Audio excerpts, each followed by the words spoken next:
আমি যে কথাবিলাক কৈছোঁ আমাৰ ৰাজ্য সঞ্চালক যিখন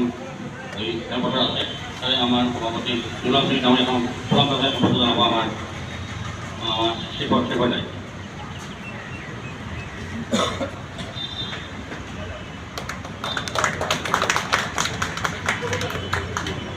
আমাৰ মাজে উপস্থিত আমাৰ পাকিস্তানে যিখিনি কাম কৰিলে হয়নে গতিকে কোন সময়ত আজিকালি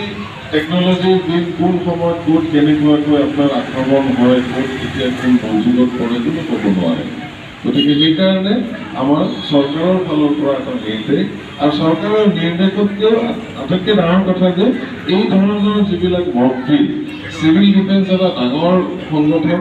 আমাৰ অসমত আগৰ পৰাই আছে কিন্তু আমাৰ মাজত এই যিখিনি চিভিল ডিফেন্সৰ তৰফৰ পৰা আমাৰ যিখিনি শিকোৱা হয় মক ড্ৰিল বা ইত্যাদি ইত্যাদি কথা বতৰাবোৰ সেইবোৰ আমি মানুহৰ মাজত আগতে কিমান ধৰণে প্ৰচলিত হৈ থকা নাছিল এতিয়া এই সুযোগতে আমাৰ চৰকাৰৰ ফালৰ পৰাও আদেশ পুনম মণ্ডল আমাৰ মাজত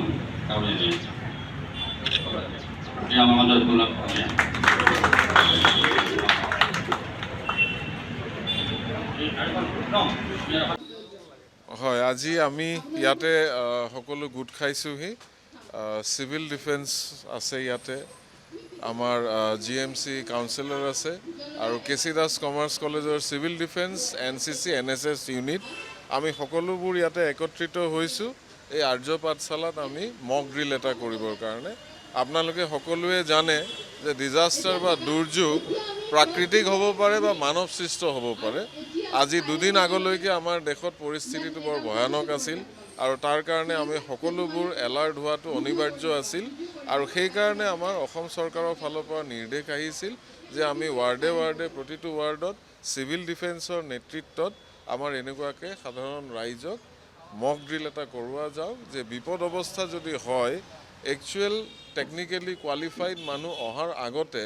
আমি সৰ্বসাধাৰণ মানুহে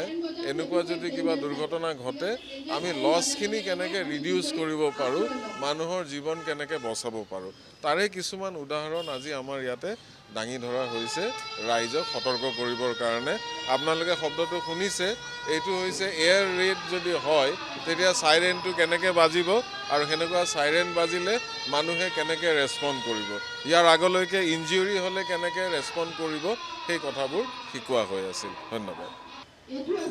আমাৰ অসম চৰকাৰৰ মাননীয় মুখ্যমন্ত্ৰী ডক্টৰ হিমন্ত বিশ্ব শৰ্মাদেৱৰ নেতৃত্বত আজি যদিও আমি কৰিছোঁ আজি বিগত 6 মাহ ধৰি আমাৰ ৱাৰ্ডে ৱাৰ্ডে এনেকুৱা কৰি কাৰ্যসূচী লোৱা গৈছিল আমাৰ সবাৰ মাজতে সেল্ফ ডিফেন্স কৰাৰ কাৰণে কিবা এক্সিডেণ্ট হ'লে বা ডিজাষ্টাৰ হ'লে বা এটা আৰ্টকুৱেক হ'লে বা ফায়াৰ লাগিলে কেনেকুৱা কৰি আমি নিজক ৰেস্কিউ কৰোঁ এইটো আমাৰ চলি আছিল কিন্তু আজি বিগত কিছুদিন পূৰ্বে আজি পাকিস্তানে যোনটো বৰ্বৰ নৃশংস হত্যা কৰিলে তাৰপিছত যোনটো আপোনাৰ পৰিস্থিতি সৃষ্টি হ'ল তাৰ কাৰণে এতিয়া আকৌ আমাৰ মাননীয় মুখ্যমন্ত্ৰী ডক্টৰ হিমন্ত বিশ্ব শৰ্মা পূৰা অসমতে সকলো কোনে কোচে আপোনাৰ বস্তুবিলাক কেনেকুৱা কৰি মানুহ এলাৰ্ট কৰিব লাগিব কিবা এটা ইঞ্চুৰেঞ্চ ঘটিলে কেনেকুৱা কৰি বেংকাৰত সোমাই যাব লাগিব এম্বুলেন্স নাইতো কেনেকুৱা কৰি এম্বুলেন্সৰ ষ্ট্ৰেচাৰ ফুচাৰ নহ'লে কেনেকুৱা কৰি আপোনাৰ ষ্ট্ৰেচাৰটো নিজে সেল্ফ মেড কৰি বনাব লাগিব তো এনেকুৱা বিভিন্ন পৰিস্থিতিৰ মাজে আমি সবাই এৱাৰনেছ কৰি আছোঁ আৰু যেতিয়া চাইৰেনটো বাজিলে কেনেকুৱা কৰি কি ষ্টেপত থাকিব লাগিব এইবিলাক কৈ আমি সকলোকে এটা সজাগতা এটা আনি আছোঁ যিকোনো খবৰৰ বাবে যোগাযোগ কৰক 7099017330 লগতে 7099017110 নম্বৰত